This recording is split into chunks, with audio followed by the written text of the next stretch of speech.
En el último video, vimos distintas maneras de representar la tendencia central o el promedio de un conjunto de datos. Lo que vamos a hacer en este video es ver de qué manera podemos ahora medir qué tan dispersos están los datos. Veamos esto.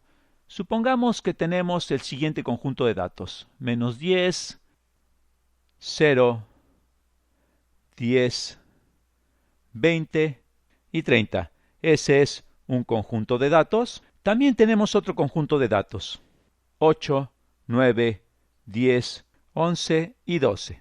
Para empezar, calculemos la media aritmética para ambos conjuntos de datos. Calculemos entonces la media. Y conforme avances en tus cursos de estadística, vas a entender la diferencia entre la media de una población y la media de una muestra. Estamos suponiendo que estos datos corresponden a una población y que estos datos también corresponden a una población. Así es que lo que vamos a calcular son medias de población. Calcularemos directamente los parámetros de la población. Estamos tomando en cuenta todos los datos de esa población. En ocasiones vas a calcular estadísticos a partir de muestras para estimar parámetros de la población. Por lo pronto no nos preocupemos de eso. Lo quería dejar en claro para aquellos que van a profundizar en el estudio de la estadística. Ahora, la media poblacional, la media aritmética de este conjunto de datos es menos 10 más 0 más 10 más 20 más 30 dividido entre 5. ¿Y esto cuánto nos da? Este menos 10 se cancela con este 10, nos queda 20 más 30 igual a 50 sobre 5, esto es igual a 10. Y para este otro conjunto de datos, la media es 8 más 9 más 10 más 11 más 12, todo eso dividido sobre 5. Hagamos la suma de la siguiente manera. Sumamos este 8 más 12, 20, 9 más 11, otros 20, 20 más 20, 40, más 10 son 50 sobre 5. Esto es igual a 50 sobre 5, que es igual a 10. Así es que las dos medias de la muestra, las dos medias poblacionales son iguales a 10. Bueno, si no te quieres preocupar de si son de población o de muestra, podemos decir que en ambos casos las medias aritméticas son iguales a 10. Si sumas estos números y los divides entre 5, y si sumas estos números y los divides entre 5, en ambos casos obtienes 10. Pero claramente estos dos conjuntos de datos son distintos. Con tan solo ver estos números podrías pensar que los dos conjuntos son iguales. Al observar los dos conjuntos de datos, hay algo que llama la atención. Todos estos números están muy cerca de 10. El mayor de ellos está tan solo a 2 unidades de 10. 12 está a 2 unidades de 10. En cambio, al ver estos números, están bastante alejados de 10. Los más cercanos a 10 están a 10 unidades y los más alejados están a 20 unidades. Este conjunto de datos está más disperso. Estos números de aquí están más alejados de su media que estos números de aquí de su media. Veamos ahora cómo podemos medir esta dispersión, o qué tan lejos se encuentran en promedio un conjunto de datos con respecto a su media. Una manera de calcular esto, digamos, la manera más simple, es el rango, y no es un valor que se usa comúnmente, pero es una manera muy simple de evaluar dispersión, simplemente calculando la diferencia entre el valor máximo y el valor mínimo. Así es que, para este conjunto es 30, que es el máximo, menos el valor mínimo, menos 10. Esto es igual a 40, es decir, para este conjunto de datos el rango, la diferencia entre el valor mínimo y el valor máximo, es igual a 40. Para este otro conjunto de datos el rango es el máximo 12 menos el mínimo 8, lo cual es igual a 4. En este caso, el rango es una buena medida de dispersión. Cuando calculamos la media, vimos que para ambos conjuntos de datos esta era igual a 10. Sin embargo, para este conjunto de datos encontramos un rango mucho mayor, indicándonos que son datos más dispersos. Sin embargo, en general, el rango no es una buena medida de dispersión. Pudiera ser que tuviéramos dos conjuntos de datos con el mismo rango y, sin embargo, la distribución de los valores, la variación que tienen los valores con respecto a la media, ser totalmente distinta. Ahora, la medida más usada para dispersión es la varianza. De hecho, en realidad la más usada es la desviación estándar. Aquí vamos a hablar de la desviación estándar, que está íntimamente relacionada con la varianza. El símbolo para la varianza, y de nueva cuenta estamos suponiendo que estos son datos de una población, son todos los datos que están en la población, no es una muestra, no es un subconjunto de la población. Entonces, el símbolo para la varianza de la población es esta letra sigma elevada al cuadrado. Sigma al cuadrado representa la varianza de la población. Y veremos que la sigma sin el cuadrado representa la desviación estándar. Hay una razón para ello, pero en fin, la definición de la varianza es la siguiente. Vamos a tomar cada uno de nuestros datos y a ese valor le vamos a restar la media. Vamos a elevar al cuadrado esa diferencia y vamos a tomar el promedio de esas diferencias. Recordemos que para este conjunto de datos la media es de 10. Iniciamos el cálculo con este valor de menos 10. Déjame bajar un poquito mi pantalla para hacerlo aquí abajo. Así es que el primer valor es menos 10 menos la media, menos 10 elevado al cuadrado.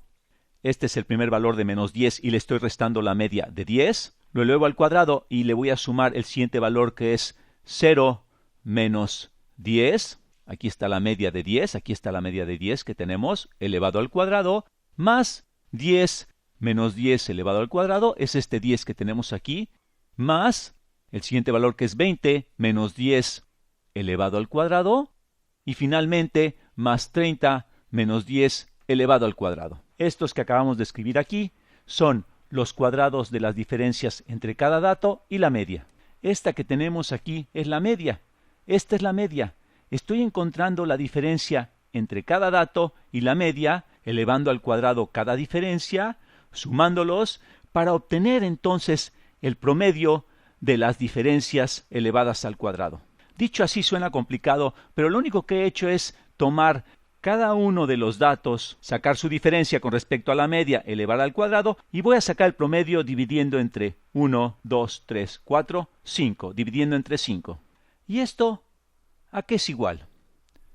Bien, tenemos aquí menos 10 es menos 20, elevado al cuadrado sería 400, más 0 menos 10 elevado al cuadrado, más 100, más 10 menos 10 es 0, 0 elevado al cuadrado es 0, más 20 menos 10 es 10 elevado al cuadrado es 100, más 30 menos 10, 20 elevado al cuadrado, 400. Todo eso dividido entre 5. ¿Y esto cuánto nos da? 400 más 100 son 500, más otros 500, esto es igual a 1000 sobre 5, y esto es igual a 200. Así es que para este conjunto de datos, la varianza es igual a 200. Esta es nuestra medida de dispersión. Comparemos ahora este valor con la varianza de este otro conjunto de datos. De este otro conjunto de datos que aparentemente está menos disperso. Voy a hacerlo por acá. Ups, ahí se me acabó el espacio. Mejor voy a irme hacia arriba. Aquí tenemos, sí, un poco más de espacio. Voy a calcular entonces la varianza de este conjunto de datos. Recordemos que la media es igual a 10.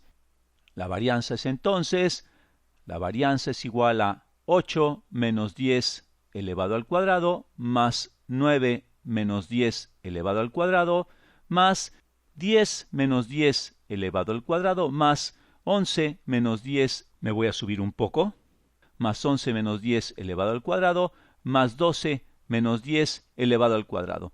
Todo eso lo voy a dividir entre 5, que es el número de diferencias al cuadrado que tenemos. 5. Voy a calcular entonces la varianza. Esto es igual a 8 menos 10 menos 2 elevado al cuadrado 4, más 9 menos 10 menos 1 elevado al cuadrado 1, más 10 menos 10 elevado al cuadrado 0, más 11 menos 10, 1 elevado al cuadrado 1, más 12 menos 10 es 2 elevado al cuadrado 4. Todo eso dividido entre 5. ¿Y esto cuánto nos da? Aquí tenemos 4 más 1, 5, más 5, 10, sobre 5. Esto es igual a 2. Así es que la varianza aquí, déjame checar si hice bien los cálculos. Sí, efectivamente está bien calculado. La varianza para este conjunto de datos menos disperso, la varianza es igual, de acuerdo a lo que acabamos de calcular, la varianza es igual a 2. Y esto nos confirma que efectivamente este conjunto de datos es menos disperso que este otro conjunto de datos. Ahora, el problema con la varianza es, tenemos los datos, tomamos las diferencias de estos datos con respecto a la media, las elevamos al cuadrado y las sumamos, y esto nos da un número que es un tanto arbitrario. Pues si estamos tratando con magnitudes físicas, digamos que por ejemplo estas son distancias, Estos serían, por ejemplo, menos 10 metros, 0 metros, 10 metros, acá tendríamos 8 metros, y cuando elevas al cuadrado obtendrías unidades extrañísimas como metros cuadrados, unidades que no hacen sentido. Es por eso que generalmente se prefiere, en vez de usar la varianza como medida de dispersión, usar la desviación estándar.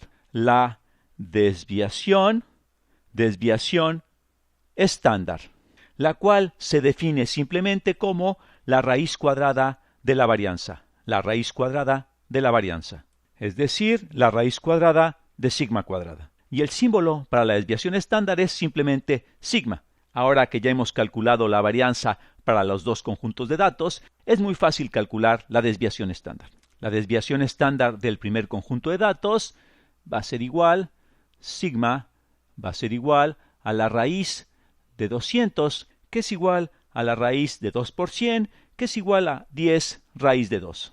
Ahora, para el segundo conjunto de datos, la varianza la calculamos igual, sacamos la raíz cuadrada la desviación estándar es la raíz cuadrada de la varianza, la desviación estándar para el segundo conjunto de datos es igual a la raíz de 2. Y aquí vemos que la desviación estándar del segundo conjunto de datos es la décima parte de la desviación estándar del primer conjunto de datos. Este es 10 raíz de 2 y este es simplemente raíz de 2. Así es que esto es 10 veces la desviación estándar.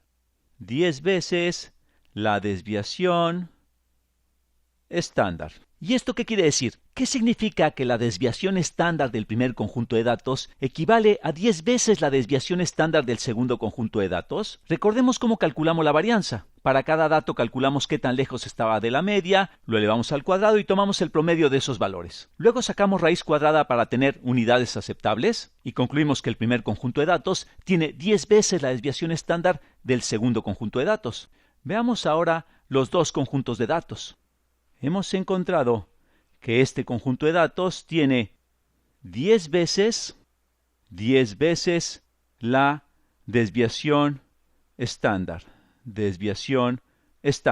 Lo cual hace sentido intuitivamente. Ambos tienen una media de 10, pero aquí el 9 está a 1 de distancia del 10 y aquí está el 0 a 10 de distancia del 10. 8 está solo a 2, mientras que menos 10 está a 20. Comparativamente, cada uno de los datos está 10 veces más lejos de la media. Vemos entonces que la desviación estándar tiene un significado más claro de que tanto en promedio se alejan los datos con respecto a la media. En fin, espero que esto te sea útil.